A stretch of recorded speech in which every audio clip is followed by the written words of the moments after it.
niya sir mga ribulto nga binuhat sa kamot sa tao nga ginapasaan sige nga ginapasaan ginaalsa-alsa doon sa mga pagano at labis na kinatatakutan ng mga pagano. Yung ribulto na santo niyo na pinagpipistahan, di ba pinagprosesyon niyo yan? May mata hindi makakita, may tainga pero hindi nakarinig. Ito ang sabi ng awit Diyos-Diyosan ayon sa Biblia, tanging sa iyo lamang Yahweh ang dakilang karangalan, hindi namin maangkin pagkat ito'y iyo lamang. Walang bukas ang pag-ibig na tatanging katapatan. Ganito ang laging tanong na aming mga bansa, nasaan ba ang inyong Diyos?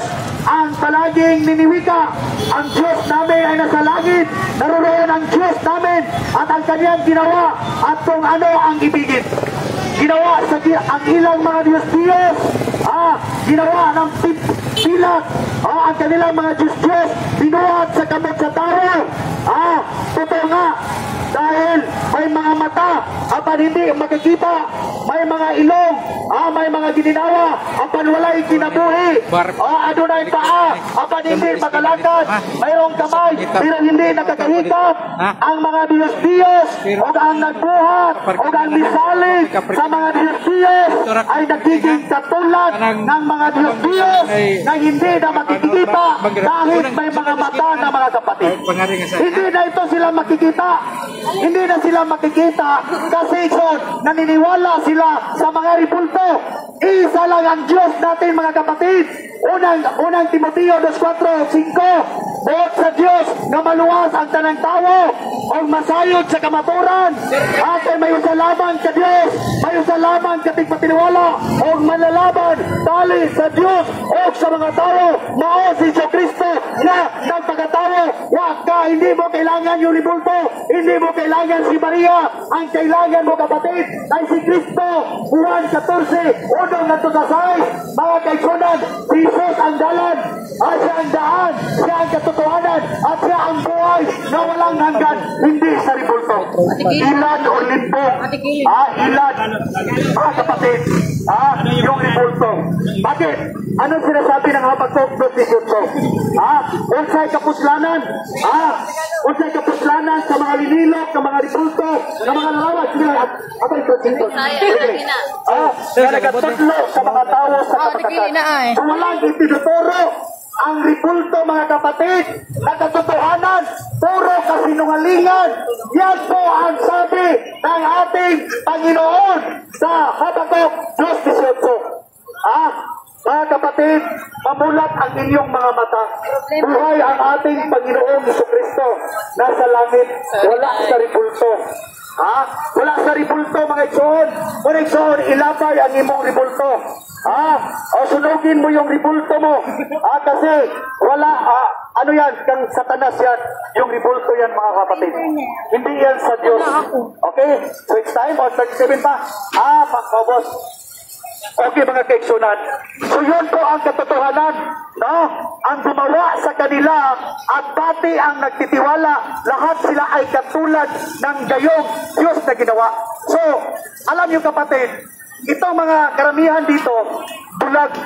At nalalaman ko na sila ay bulag kasi naniniwala sila sa mga ribulto. So hindi na ipagtataka na may mga tao talaga doon na alam nila ang katotohanan pero hindi nila tanggapin ang katotohanan kasi bulag na sila. Alright. Okay. So natapos na po yung 5 minutes na pahayag ng ating kapatid na Brad Archie from Soldiers of Jesus Christ. Ito po yung pangalan ng simbahan niya, ha? Soldiers of Jesus Christ. Senagog. Sige. So, andito naman si Brother, isang ministro ng Saksi ni Jehovah, si Brother Paul, na naging katoliko na rin. At masigasig na ipahayag yung katotohanan. No? So, Brother Red, sa iyo na itong microphone at bibigyan kita ng 5 minutes na magpahayag ka patungkol po sa imahe o larawan na sinasabi ni Brad Archie na ito po ang mga larawan na simbahang Katoliko ay mga Diyos-Diyosan. So, ito po yun ang ipahayag mo, Brad Jared.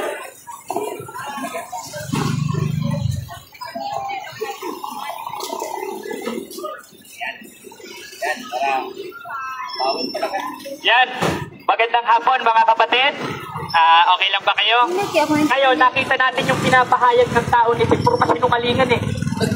Lahat ng binabasa niya out of context. Babasa sa Habakuk. Babasa doon sa mga reboot. Out of context din yan, RG.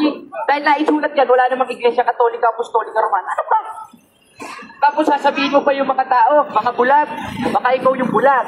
Kaya ka binaksak ng teacher mo, kaya ka pinapagalitan eh. Bakit? 4-4 ng ikalawang Korinto. Sabi ni Pablo, hindi ko sabi.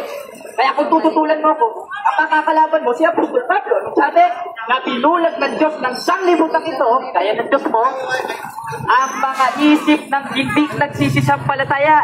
Ngayon, sabi niya kanina,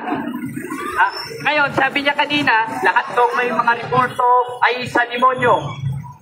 Sabi ka, kawawa ka, Archie. Kasi halos lahat ng tao doon, Katoliko, hindi marunong magtimpi eh. Buti yung mga taga-Buhol, mababait eh. Talagang sinusunod yung 5:44, 3:9 ng unang Pedro. Na ano? Na huwag gantihin ng masama sa masama at alipos sa salipusta, kundi pagpapala. At yun ang ginagawa ng mga taga-Buhol na ginagalit mo. Ayun, ang dami mong mga binasang talata, lahat eka nang may rebulto sa demonyo. E di ibig sabihin pala sa demonyo yung Diyos dahil nagtutong gumawa ng rebulto.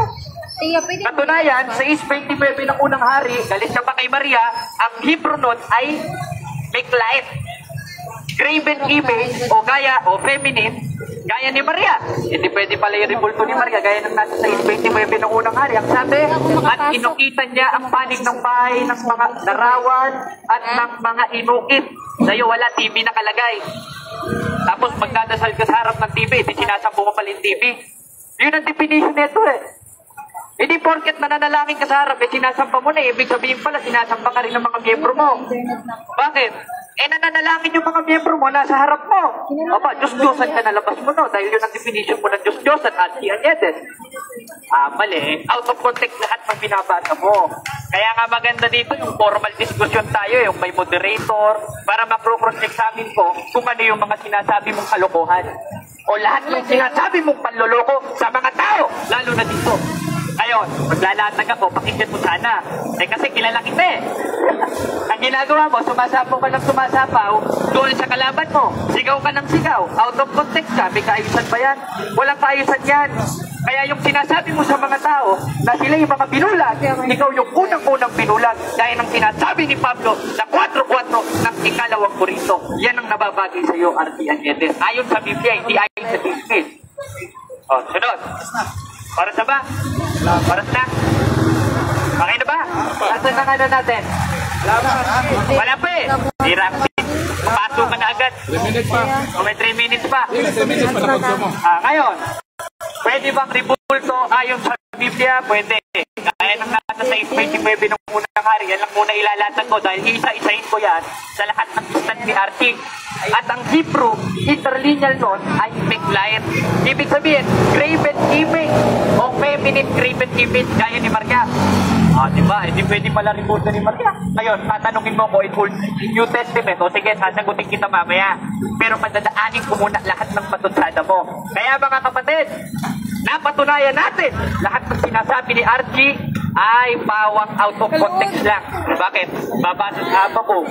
Babasa na ang mga Diyos-Diyosan may matang hindi nakakakita, may ilong na hindi nakakaamoy. Kung yun ang definition ng Diyos-Diyosan sa kanya, ibig sabihin pala, ang Diyos nagutos rin gumawa ng Diyos-Diyosan. Grabe naman ang Diyos mo, Archie Anyedes. Bakit? Prestis ng ikalawang kronika at saka banal-banalang bahay ay umukit ka ng larawan. Pag sinabing larawan, may matang hindi nakakakita, may ilong na hindi nakakaamoy, may tengang hindi nakakarinig gaya ng nasa braso mo, hindi may Diyos-Diyosan ka rin sa braso, Archie Anyedes. Yun ang ibig sabihin ng sinasabi ng Biblia. Okay na ba? Okay na? 5 minutes, okay na? Paraanin na natin. Vlogger na ang tanan.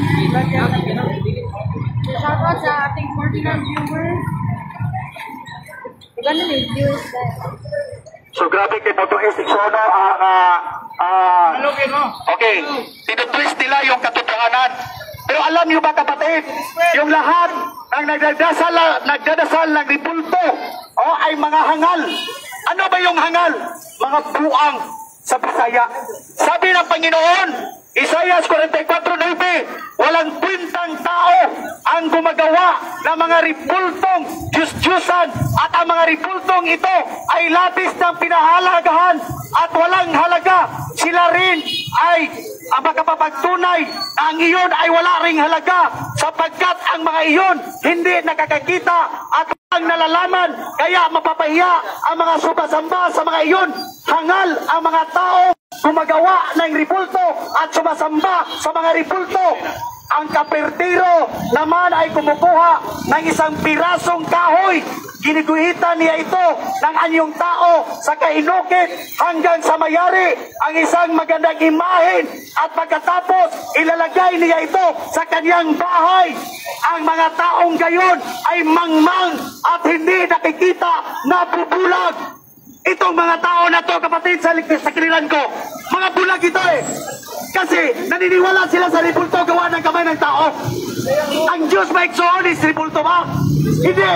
Suway ang Diyos, mga kapatid.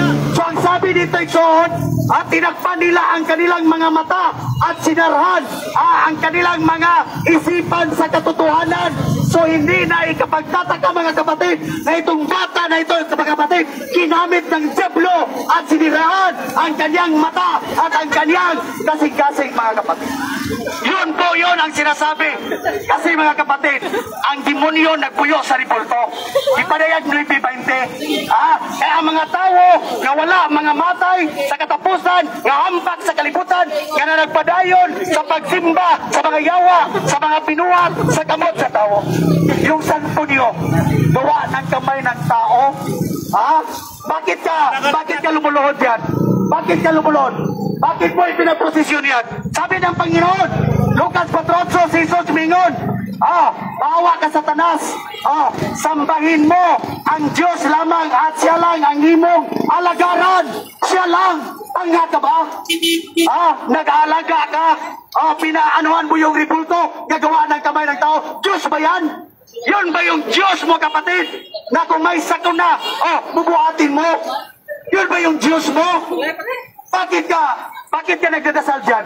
Diyos ba yan? Hindi naman Diyos yun mapapahiya ang lahat ng mga tao, itong mga tao na to, na lahat na sumasamba, kampon sila ng demonyo.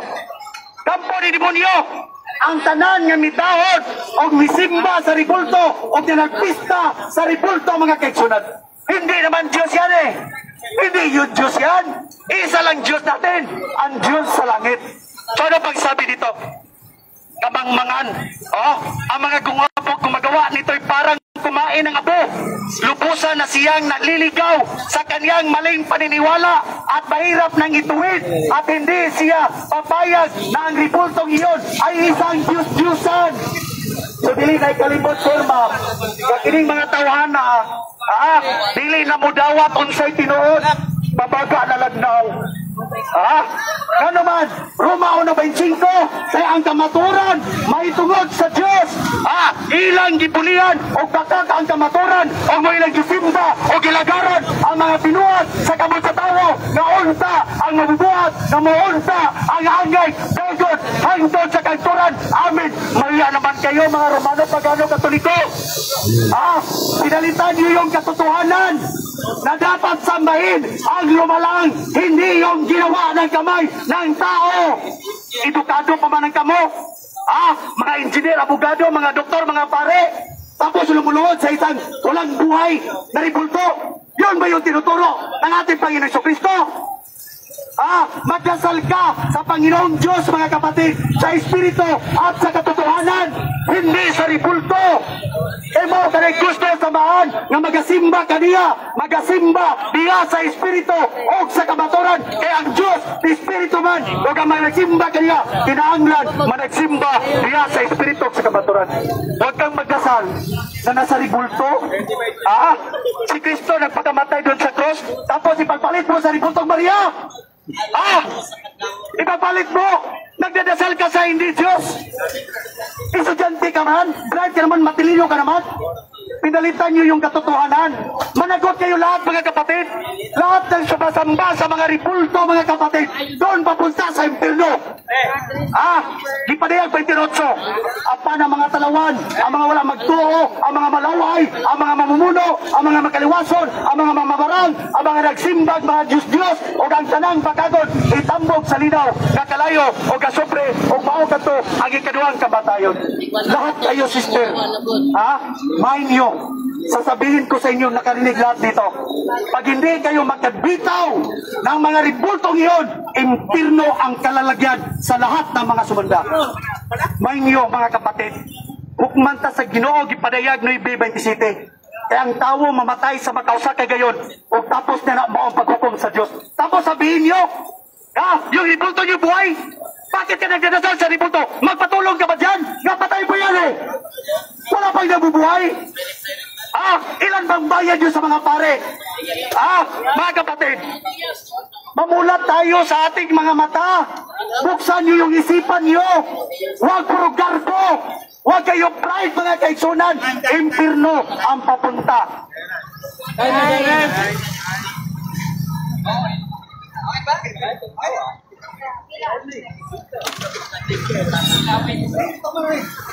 Ano sa ating 50 viewers? Baho na tuloy ng bike. Ayan, mga kapatid, kitang-kita natin lahat ng latag ni Archie. Binasa niya yung 1.25 ng Roma. Basahin natin, ano? Baho kasi naman. Sapagkat pinalitan nila ang katotohanan ng Diyos ng kasinungalingan. Unang-una, wala naman sa aral katoliko na pinalitan natin yung aral ng Diyos ng kasinungalingan. At ang definition ng Diyos, ayon sa Biblia na hindi alam ni Archie, sa 8.4 ng unang Korinto, yung mga larawan ng mga bagay na di totoo. Historically speaking, biblically speaking, ang mga santos banal, nag-exist sa Biblia. Inidilig sila Diyos-Diyos gaya ng sinasabi mo. Tapos sabi mo, walang kwenta yung nagpapatira pa. Ibig sabihin pala si Josue, walang kwenta. 7:6 ng Josue, hinapak ni Josue kanyang damit at nagpatira pa sa kaban ng Panginoon. Ano ang katuruan ng mga apostol sa kaban ng Panginoon? Kung saan nagpatira pa o lumuhod si Josue? Huwebes 5 ng Hebreo, merong 2 larawang inanyuan. At pag sinabing larawang inanyuan, may matang hindi nakakakita, may ilong na hindi nakakaamoy, may bibig na hindi nakakapagsalita. Kung ang definition sa kanya ng Diyos-Diyosan ay ganon, therefore, si Propeta Josue pala ay sumasamba sa Diyos-Diyosan at ikaw rin pala ay sumasamba sa Diyos-Diyosan. Bakit? O tingnan natin dito. Dahil itong picture ni Archie Añetes, nagpatira pa sa Diyos-Diyos. Tingnan nyo mga igsoon, mga kapatid.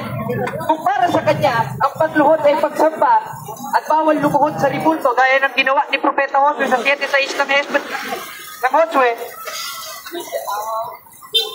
Ito ibig sabihin pala si Archie Añetes ay nagsamba sa Diyos-Diyosan. Wala rin pala siyang kwenta gaya ng sinasabi niya at bulag. Di lahat ng sinabi niya, bumalik rin sa kanya. Kung baga dumurat siya pataas, tumali rin sa kanyang mismo bunganga. Lahat ng sinasabi niya. O, di ba? Kasi yung birada ka kasi ng birate. Di mo alam yung pinagsasasabi mo, ginagawa mo rin pala eh. O, paano mo ngayon tututulan yan? Ginawa mo yan. O, Archie Añetes, kita mo, o, nagsibak kayo sa Vicente Ferrer. Nagluod ka, nagsamba ka sa Diyos-Diyos. Sabi mo, Diyos-Diyos si San Vicente Ferrer. Walang katuruan ng Iglesia Katolika, Apostolika Romana, na si San Vicente Ferrer, si San Antonio, lahat ng mga santo ay Diyos. Dahil isa lang naman talaga ang Diyos, gaya ng sinabi mo ang Ama at si Kristo, at yung sinasabi na Trinidad, o sa Trinidad, the 17 of Revelation na Trinity, at yun ang sinasamba ng Iglesia Katolika. At wala kang mababasa sa CCC na sinasamba ang Aribulto. Kasi yun ang definition pa pag lumuhod, sumamba, ibig sabihin, ito rin pala, sumasamba sa Diyos-Diyosan. O, tingnan nyo, mga kapatid. O, kitang-kita na. O, paano mo tututulan Archie Añetes to? Ikaw na mismo nag-ano nito. Tapos, magsasalita-salita ka, may kodigo ka pa, ako walang kodigo. Nalalaman ko, out of context lahat ng sinasabi mo. Dahil lahat ng talata, lahat ng versikulo, lahat ng kapitulo na binabasa mo, out of context. Walang aral niya ng Iglesia Katolika na sumamba sa kahoy, sumamba sa ribulto. Kaya kami lumuluhod, Archie Añetes, ilang beses na siya sinasabi, hindi lang ako unang nagsabi sa'yo nito, si Bro Paul, si Bro Edgar, si Bro Caloy, hindi ka pa rin nakikinig. O, kaya yung sinasabi mong hindi sa Diyos at sa demonyo, ikaw yon dahil hindi ka nakikinig.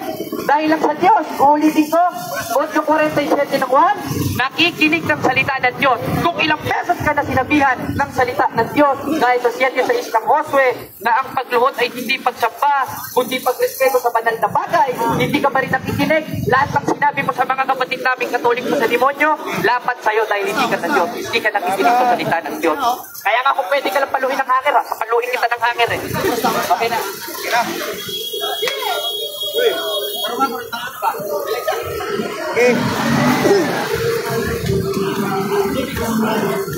So, klaro-klaro mga kapatid, no, tinitwist nila. Si Joshua mga kapatid, kirupin yan eh. Hindi naman tao yan, anghel yan. Pero yung pinagpipistahan ninyo, gawa ng kamay ng mga tao. Hindi naman Diyos yun eh. At saka, yung Diyos ng ating Panginoon, pinapahintulutan si Moses na magawa ka ng kirubin. Hindi taong ripulto na pinagpipistahan ninyo. Ano ang tawag sa inyong lahat dito? Kayong lahat dito mga kapatid, mga hangal kayo, mga buhang kayo. Yun ang sabi ng Panginoon. Kaalam ni Solomon, kahangalan ang sumasamba sa mga Diyos-Diyusan. Ang umaasa sa mga bagay na walang buhay, ang pinakalahangal sa lahat ng tao. Wala namang buhay yung ribulto, tapos sumasamba ka. Anong tawag mo dyan? Hangal. Hangal ang taong sumasamba. Hindi daw sumasamba kasi lupuluhod lang, kaya lupuship. Hindi patanggapin. Hindi daw sumasamba. So, ganito mga kapatid, silang sumasamba sa mga bagay ng likha ng tao, larawan ng tao na iyari ng ginto, pilag, ay hamak na batong linilog noong unang panahon. May isang mahusay na manlililog na pumuputol na isang punong kahoy, inalisan ng balot at ginagawang isang kasangkapan na maaring pakinabangan ng tao. Pinulot niya ang pinagtatabasan at ginamit ang panggatong sa pagluluto, sa pagkain para siya mga bubusog. May isang piraso na walang magagamit sapagkat ito'y balitot-balitot at sanga, at ang oras na siyang ginagawa ay maingat nitong hinugisan at ginagawa ng isang larawang tao. Kaya ka naman kapatid, isa lang ang Diyos natin. Exodo 21 mga kaigsunan, unang sugo og dos mga kaigsunan. Dili ka magpatunog lang Diyos, gawas lamang ka nako. Hindi ka magkakaroon ng ibang Diyos maliban sa akin. Diyos ba yan yung ribulto? Magkuha ka ng siminto.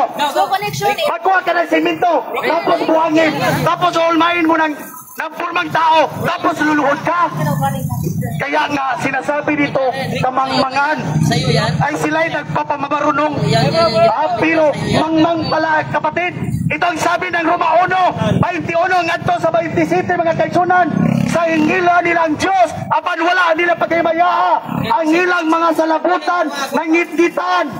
Matod nila, maalam sila, apan mga buang-buang diay. Ganong buang-buang man Apostol Pablo, ang mga Romano, 23, imbes nila imayaon nila ang Diyos na mo'y nagbuhat sa langit o sa yuta, mauna nagimaya nila ang mga binuhat sa kamot sa tao. Tingnan niyo, nagprosesyon ni Maria, wala kamay ng tao. Anong nangyari? Gipasagdan na lang sila sa Diyos diya sa balaway nga gitingwa sa ilang kagalingon. Paitsingko kaya ang kamaturan mahitungod sa Diyos, ilang gipulian o bakak ang kamaturan o mo ilang gisimba o gilagaran ang mga binuhat sa kamot sa tao. Gaulta ang mabubuhat, gamaulta ang angay dagon hagtod sa kagtulan namin. Unsay na itabo sa mga tao nga naglunog di bulto nga santos. 26, o ang ilang mga babayi nakikilawas sa isig ka babayi. Bawa ka naman kapatid. 27 mga kaigsunan, o ang ilang mga lalaki nakikunay sa pagkikilawas sa isig ka lalaki na imong tinunglo ang ribulto. Yung sumasamba sa ribulto ay tinunglo na cause ng ating Panginoon. Kasi yung sumasamba daw, kasi pinalitan nila yung katotohanan. Ang kanilang mga babae hindi na gumagamit doon sa mga lalaki. Nag-unay na mga kapatid, hilado hilas na magkailiwason. Muna'y tunglo mga kaigsunan. Muna'y tunglo sa Ginoo. Huwag nagahimong mga bayot.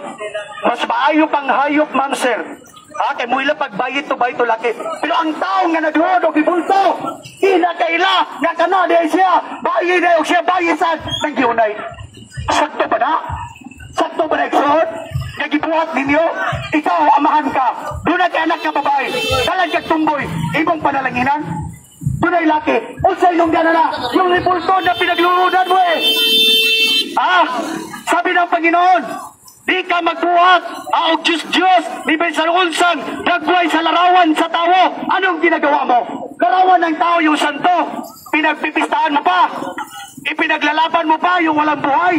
Tapos si Kristo na buhay, hindi mo ipinaglalaban. Andon siya ngayon mga kapatid, doon sa hibin, doon sa gingarian, hindi niya sa ripulto. Ayaw mo pailan sa mga pare. Ang mga pare sumala sa Biblia, baka ako ng limpangan. Malakyas, 2:8 mga keksyonan. Ang mga pare, wala ninyo tudluhi ang mga tao sa kamaturan o wala ninyo sunda ang akong kasuguan o dagaan sa mga tao ang nanagpakasala tungod ka ninyo. Kasi lumuluhod na yung mga tao sa ripulto eh. Awang-awa ko sa inyo mga kapatid. Na naman nakikita ko na kung saan kayo papunta pag hindi kayo makabitaw. Time. Karen.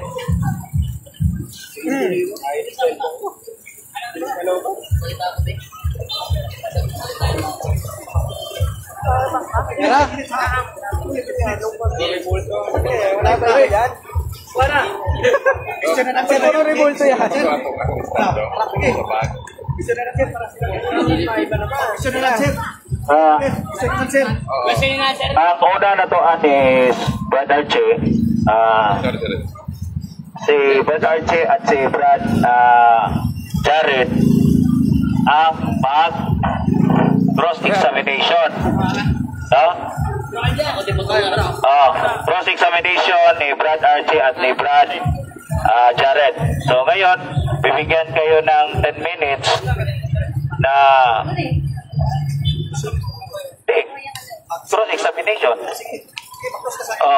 Kasi umabot ka na sa pare na part of ribulto lang, umabot na sa pare.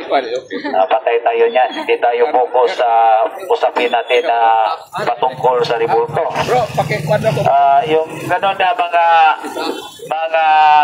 pagpapahayag is nonsense. Ano man?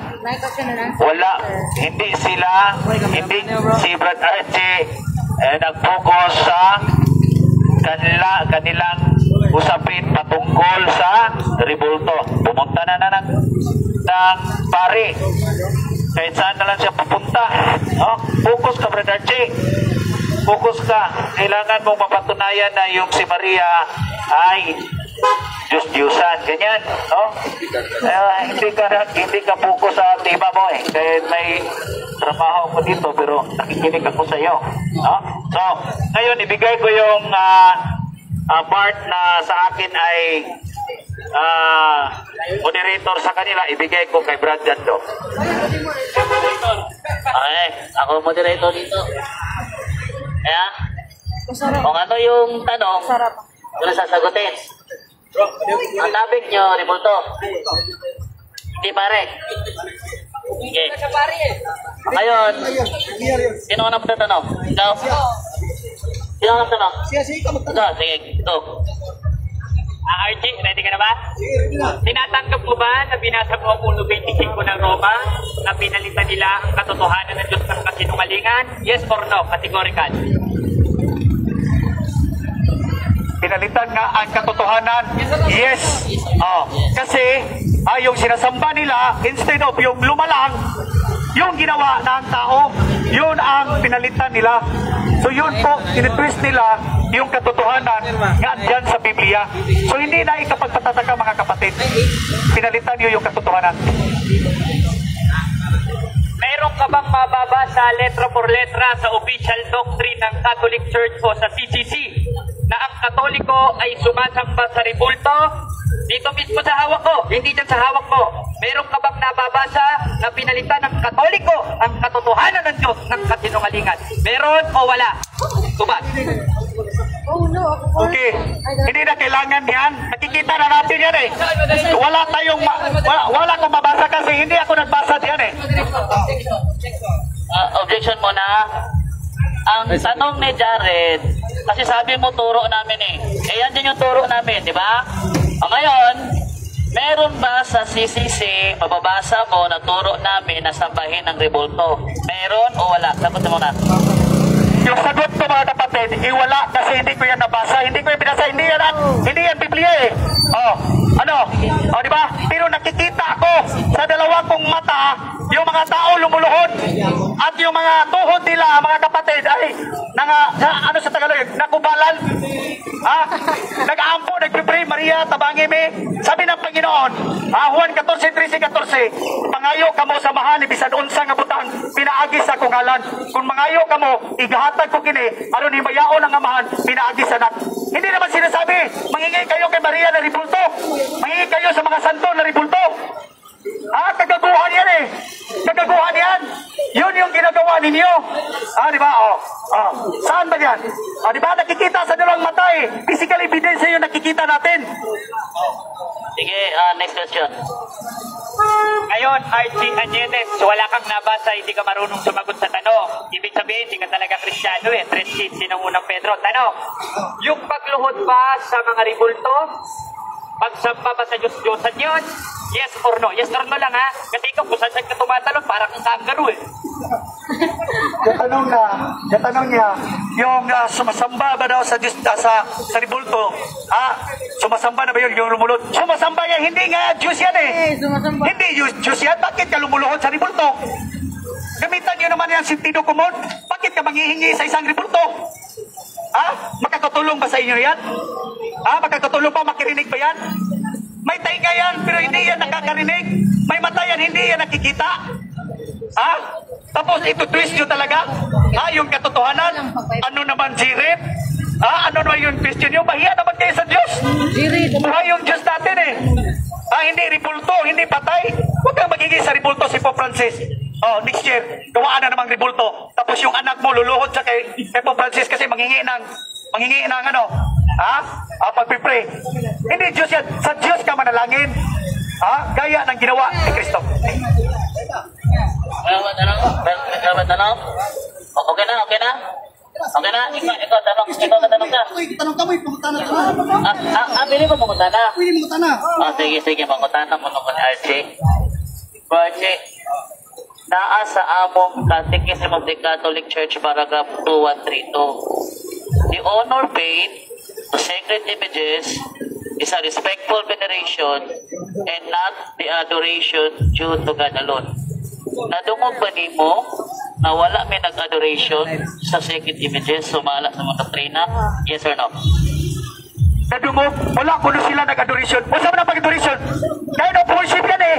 Sumasamba ka rin, bakit ka mag-ador? Bakit ka mag-honor dyan? Hindi naman Panginoon yan eh, yung ribulto. Bakit ka mag-honor? Bakit ka mag-adoration? Mag-honor ka dun sa itaas ng espiritu at sa katotohanan. Sabi mo, hindi pwede mag-honor. Hindi ba nasa Exodo 20, honor your mother and your father? Tama ba yun o mali? Tama yun, pero hindi sa ribulto. Ginagawan mo ba yan ng ribulto, yung mother mo at sa father mo at saka nilagyan mo ng kandila tapos tinatarukan mo pa ng bulaklak? Hindi naman eh.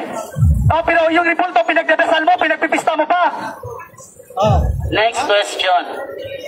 Inamin mo at alam ko nakakaintindi ka naman ng English. Unsay pasabot ni mo ang nag-iingon?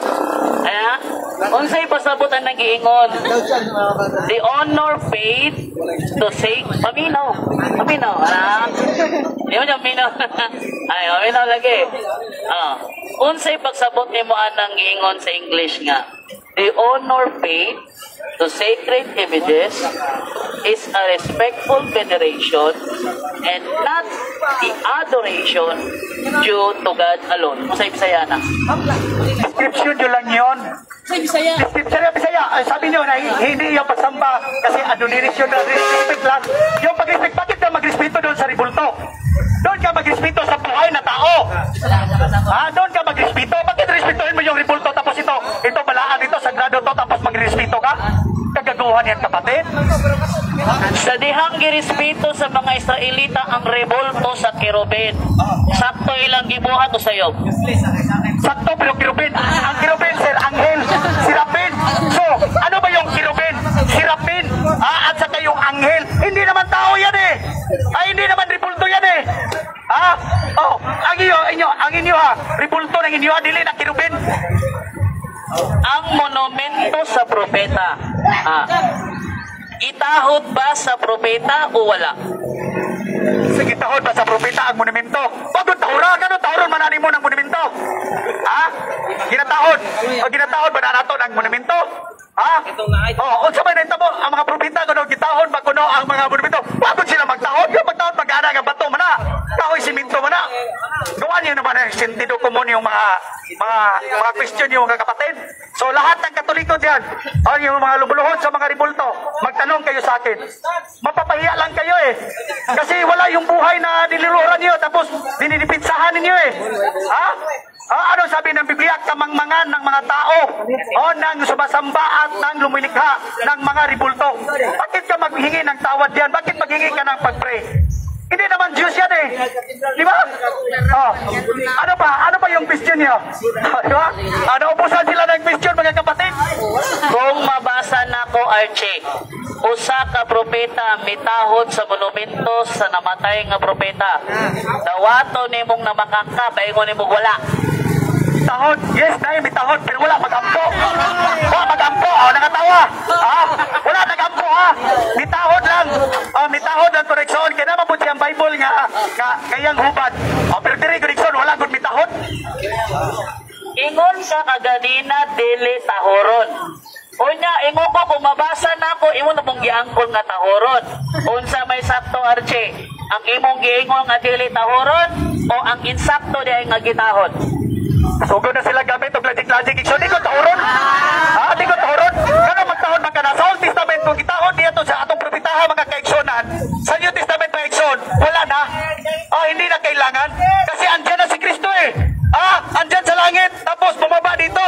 Tapos doon naman sa langit tapos hindi naman siya pumapasok or makatira doon sa ribulto. Bakit ka magtatahod yun? Asa mabasa, Archie, sa New Testament na dili ipatahod ang revolto sa mga santos? Klaro po yan mga kapatid. Sa Juan 4:23-24, isang Samaritan mga kapatid nagtatanong ng ating Panginoon Kristo kung anong kagustuhan at kalooban ng Ama kung paano siya sasambahin. Yung sabi ng Ginoong Kristo, maabot ang takna o karon ang takna na ang gusto samahan na managsimba kaniya diha sa espiritu sa kamaturan. Ang Diyos sa espiritu man o ang managsimba kaniya hinahanglang managsimba diha sa espiritu sa kamaturan. Dili sa ribulto. Ay pagkatubag ribulto, sir. Fallacy of Stroman. Wala man ko nangutana ni Moksimbaw bang espiritu dili. Ang ako pangutana, mabasa ba sa New Testament na dili na ipatahod ang mga ribulto sa mga santos? Kaya naaman tayo nabasa ganina, di ba? Ang gitahod sa propeta, ang monumento sa propetang namatay. Karon, naisip pagbawi, ingon ka mabasa sa 1:4:22-23. Kung akong basahon diri karon, kung walay mabasa diri nga dili na patahoron. Mabasa. Kung mabasa lagi na kulig diri kay nga wag mo kumalitok ba di na patahoron. Di na patahoron ha. Kay Stroman pala si man eh. Kailan ka Stroman pala si? Kaya Stroman pala si man. Wa mo ko nangutana ko si bawon ng espiritu dili. Sabi mo, hindi yun ang sabi mo. Stroman pala si galingon ani. Sige. O siya, pagsabot na mag-Stroman pala si. Stroman pala si. Wala kong kasabot yan, ha? Kaya magagama man kag-clear mga eksipsunan. Kaya dili siya pugoy. Stroman pala si. Ikaw nakasabot kag Stroman pala si. Tanan magtao iksoon makasabot o Stroman pala si. Stroman pala si. Or kanang inyong ribulto pakak pala si. O na iksoon. Ayaw tulong Stroman pala si. Explain ako sa Stroman pala si, ha? Pananglitan. Amuatan na example, wala mailan nyo sa Stroman. Pananglitan yung nani, sa boxing, ang imong kontra, kato imong atbang. Pero ang imong isumpag ang referee, imong ikontra ang mga audience, muna Stroman pala si. wala ka ni target tungkol sa angin mong agbangon. Ako pangutan na babasa ba sa New Testament ay imong gihatag 1:4:22 to 23 wala man dire. 24. Sige. Kung basahon ako dire o wala madungog ang mga tao. Diba? Kung basahon lagi nako. Unya walay madungog ang mga tao. Nga dili tahuron ang mga rebulto sa mga santos. Nabaka ka mong dawaton. Dawaton man nabaka ka. Ayaw ko kay Suman.